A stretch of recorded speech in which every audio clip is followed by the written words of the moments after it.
रत्नागिरी जिल्ह्यामध्ये 2 नव्या delta plus व्हेरिएंटचे रुग्ण आढळले आहेत।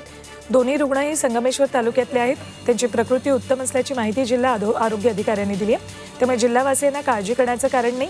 महिनाभरापूर्वी या 2 रुग्णांचे नमुने तपासणीसाठी पाठवले होते। त्याचा रिपोर्ट सोमवारी आला।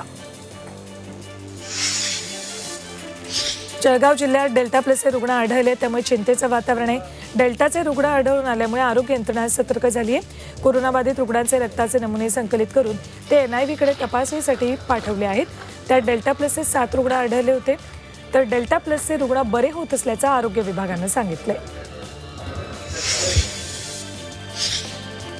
दुसऱ्या लाटेमध्ये राज्यात डेथ रेट वाढलेला, पण सोमवारी सर्वात कमी मृत्यूची नोंद राज्यात झाली आहे। त्यामुळे राज्याला मोठा दिलासा मिळालाय। अकोला आणि औरंगाबाद मंडळामध्ये एकही मृत्यूची नोंद झालेली नाहीये सोमवारी, तर नागपूरमध्ये मात्र एका रुग्णाचा मृत्यू झालाय। तर पुण्यातनं चिंता वाढवणारी बातमी ती म्हणजे पुण्यात सर्वाधिक मृत्यूची नोंद झाली। कालच्या संपूर्ण दिवसभरात 4000 रुग्ण राज्यात आढळले, तर ॲक्टिव्ह रुग्णांचा आकडा 68,000च्या आसपास गेला आहे।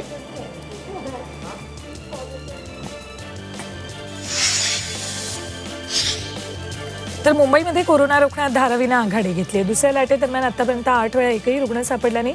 धारावीला लागून असलेल्या माहीमनं सुद्धा आता धारावीचा कित्ता गिरवायला सुरुवात केली।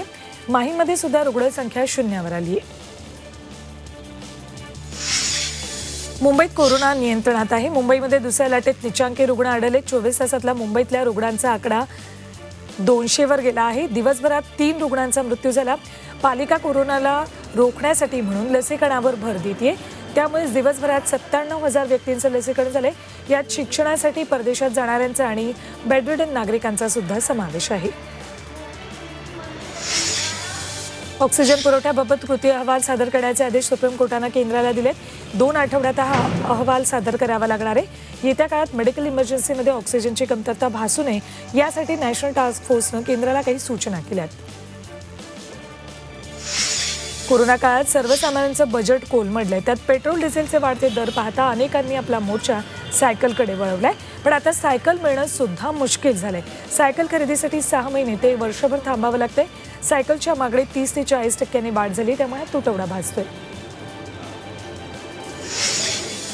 3 महिन्यात मुंबईचं लसीकरण पूर्ण होणार असल्याची चिन्ह सध्या दिसत आहेत। आतापर्यंत 176 लाख डोस देण्यात आलेत। मुंबईत रोज जवळपास 1 लाख ते 80,000पर्यंत लसीकरण केलं जाते। जास्त प्रमाणात डोस मिळाल्यास 1.5 लाखांचाही टप्पा ओलांडला जातोय। त्यामुळे नोव्हेंबर अखेरपर्यंत सर्व मुंबईकरांचं लसीकरण पूर्ण होईल अशी माहिती पालिका आयुक्तांनी दिली आहे। बातमी झायडसबाबतची। झायडसच्या लसीला आठवडाभरामध्ये आपत्कालीन वापराची परवानगी मिळू शकते। त्यामुळे लसीच्या प्रतीक्षेत असलेल्या नागरिकांना दिलासा मिळू शकतो। या लसीला परवानगी मिळाल्यास देशातली ही 6वी कोरोना लस ठरणार आहे। पुण्यात रात्री 11 नंतर संचारबंदी लागू केली आहे। रात्री 11 नंतर विनाकारण फिरणाऱ्यांविरोधात कारवाई केली जाईल असा इशारा सहपोलीस आयुक्त डॉ. रवींद्र शिसवे यांनी दिलाय।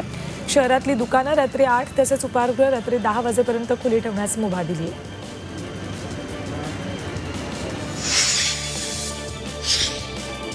उदरनिर्वाहाचा प्रश्न गंभीर झाल्याने रस्त्यावर उतरलेल्या रंगकर्मींची सांस्कृतिक मंत्री अमित देशमुख यांनी दखल घेतली। आज मंत्रालयामध्ये बैठक आयोजित केली आहे। दुपारी 12 वाजता ही बैठक होते। हजारो कलावंतांवर उपासमारीची वेळ आली आहे। अनेकदा मदतीची मागणी करूनही राज्य सरकारनं त्याकडे दुर्लक्ष केल्याचा आरोप आंदोलक रंगकर्मींनी केलाय। राज्य शिक्षण मंडळाकडून 10वी आणि 12वीच्या फेरपरीक्षांसाठी तयारी सुरू करण्यात आली आहे। या दोन्ही परीक्षा पुढच्या काही महिन्यात घेण्याचं नियोजन आहे। यासाठी विद्यार्थ्यांकडून परीक्षेसाठी अर्ज भरण्याकरता कार्यक्रम जाहीर करण्यात आलाय। मंडळाच्या www.mahsscboard.in या संकेतस्थळावर 11 ते 18 ऑगस्ट या कालावधीत अर्ज भरता येणार आहे। अर्थात उद्यापासून 18 तारखेपर्यंत अर्ज भरता येतील। राज्यात मध्यवर्ती ग्रंथालयातील 12 लाख पुस्तकं ऑनलाईन उपलब्ध झाली आहेत। नव्या पिढीला पुस्तकं सहज उपलब्ध व्हावी यासाठी ती ऑनलाईन उपलब्ध केली आहेत। उच्च आणि तंत्रशिक्षण विभाग, ग्रंथालय संचालनालय आणि राज्य मध्यवर्ती ग्रंथालयाने राज्य मध्यवर्ती ग्रंथालयात आझादी का अमृत महोत्सव कार्यक्रमाचं आयोजन केलं। त्यावेळी उच्च आणि तंत्रशिक्षण मंत्री उदय सामंत यांनी ही माहिती दिली आहे। 127वी घटना दुरुस्ती विधेयकावर आज लोकसभेत चर्चा होती। खासदार रणजित नाईक निंबाळकर विधेयकावर भूमिका मांडतील। या विधेयकामुळे महाराष्ट्रात मराठा समाजाला आरक्षण देण्याच्या मार्गातील एक अडथळा दूर होऊ शकतो। सर्व विरोधी पक्षांचं समर्थन असल्यामुळे हे विधेयक आज लोकसभेत मंजूर होण्याची शक्यता आहे। भाजपकडून सर्व खासदारांना व्हीप बजावण्यात आलाय। गिरीश महाजन यांनी महाविकास आघाडी सरकारवर सडकून टीका केली आहे। गेल्या 2 वर्षात राज्यात महाविकास आघाडी सरकार काम करतंय, मात्र एकही नवीन काम सरकारनं केलेलं नाही। फक्त नाव देऊन श्रेय लाटण्याचं काम या सरकारनं केलंय। आपली पाठ स्वतःच्याच हातानं थोपटून घेणारे हे सरकार आहे, अशी टीका महाजन यांनी केली आहे। त्यांनी पत्रकार परिषद घेतली, त्यात ते बोलत होते। राज्यातल्या जिल्हा बँकांची निवडणूक प्रक्रिया सुरू करण्याचे आदेश सहकार विभागानं दिलेत। कोरोनामुळे या निवडणुका रखडल्या होत्या। जिल्हा बँकांच्या निवडणुका 31 ऑगस्टनंतर तातडीने घेता याव्यात, यासाठी आत्तापासून प्रारूप मतदार याद्या तयार करण्याचा आदेशही काढण्यात आलाय।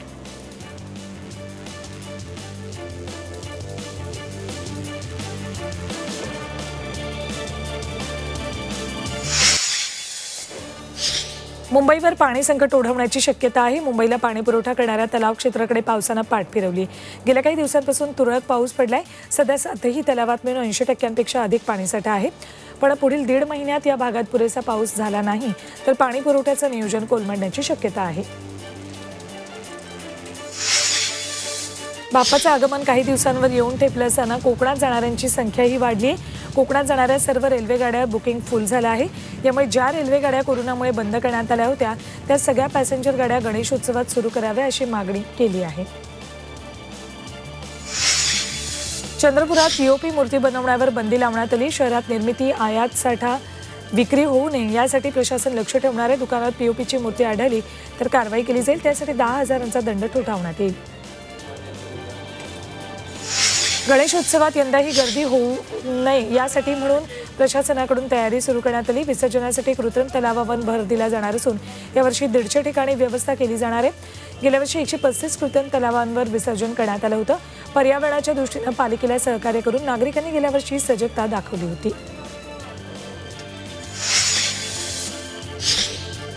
इंडियन एलपीजी कनेक्शन आता फक्त एका मिस कॉलवर उपलब्ध होणार आहे।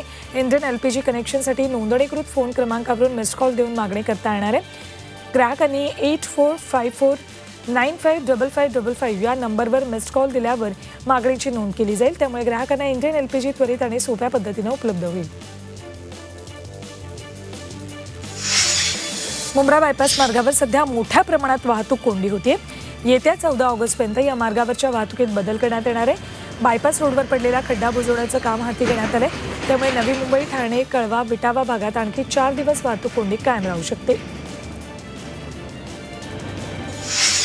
कोरोनाचा सोन्या चांदीच्या दरावर मोठा परिणाम झालेला आहे। गेल्या 4 महिन्यातील निचांकी दरांची नोंद करण्यात आली आहे। आंतरराष्ट्रीय पातळीवर सोन्या चांदीच्या मागणीवर परिणाम होऊन त्याचे भाव कमी झाले आहेत। सोमवारी चांदी 2,500 तर सोन्याच्या भावात 1,300 रुपयांची घसरण झाली आहे।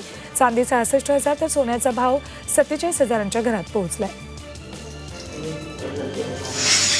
नवी मुंबई आंतरराष्ट्रीय विमानतळाला दी.बा. पाटील यांचं नाव देण्याच्या मागणीसाठी स्थानिक भूमिपुत्रांनी आंदोलनाचा पवित्रा घेतलाय। कल्याण डोंबिवली भागात मशाल मोर्चाचं आयोजन करण्यात आलं होतं। नवी मुंबई विमानतळाला दी.बा. पाटील यांचं नाव द्या अशी आग्रही मागणी करण्यात आली। दरम्यान 16 ऑगस्टला विमानतळाचं काम बंद करू असा इशारा भूमिपुत्रांनी दिला आहे। भंडारा जिल्ह्यातील गोबरवाही ते पवनार खारी रस्त्यालगत असलेल्या झाडावर 2 बिबट चढल्याचं दिसलं। तिथून जात असलेल्या काही नागरिकांना हे बिबटे दिसले। त्यानंतर त्यांनी त्या बिबट्यांना झाडावर चढताना आणि उतरतानाची दृश्य मोबाईलमध्ये चित्रित केली। हा व्हिडिओ सोशल मीडियावर चांगलाच व्हायरल झालाय।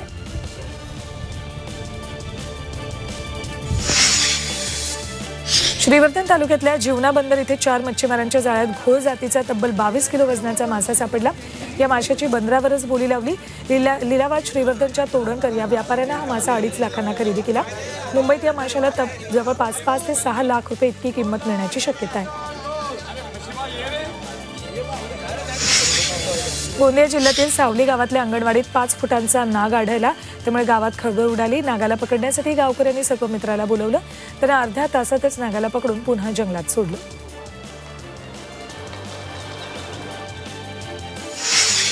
बेदम मारहाणीत तरुणाचा मृत्यू झाला। खून झाल्याची घटना औरंगाबादेत घडली। यात 21 वर्षीय आकाश राजपूतचा मृत्यू झाला। आकाशचा मित्रासोबत हल्लेखोरांचा वाद झाला होता। त्यावेळी आकाशनं मित्राची बाजू घेतली होती. त्याच रागातून आकाशचा खून झाला. पोलिसांनी 5 हल्लेखोरांना अटक केली आहे. विरारमध्ये एका जन्मदात्या आईनंच 2 वर्षांच्या पोटच्या मुलीला मारहाण करत तिची हत्या केली आहे. या प्रकरणी विरार पोलिसांनी हत्येचा गुन्हा नोंदवत आरोपी आईला अटक केली आहे. विरार पूर्वेच्या फुलपाडा इथल्या पारिजात अपार्टमेंटमध्ये ही घटना घडली. पतीसोबतच्या भांडणामुळे आईनं मुलीला बेदम मारहाण केली. त्यात चिमुकलीचा मृत्यू झाला.